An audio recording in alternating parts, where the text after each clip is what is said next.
10 milioni di euro per salvare il cuore del tessuto imprenditoriale del Nord-Est, le piccole e micro imprese. Questo è l'obiettivo del progetto PMI sottoscritto oggi da Appindustria Fidi, le banche di credito cooperativo del Veneto e la Regione. Una risposta concreta che viene dal territorio per il territorio. Fino a 75.000 euro di finanziamenti immediati e a condizioni di favore per le aziende di piccole e piccolissime dimensioni.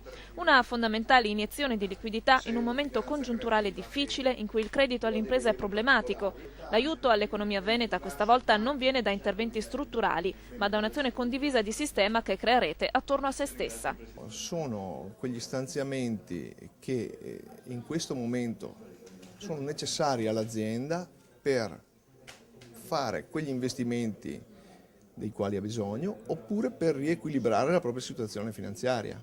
Ecco, diciamo, noi a fronte di questi stanziamenti, di questi prestiti, di questi finanziamenti, noi andremo a garantire tra il 50 e l'80%. I 10 milioni di plafond consentiranno di erogare credito a medio termine a circa 170-200 imprese per un ventaglio di iniziative particolarmente ampio, che per una piccola realtà possono fare la differenza tra la chiusura o la sopravvivenza, dagli investimenti immobiliari fino allo sviluppo commerciale o anche solo per lo stipendio dei dipendenti.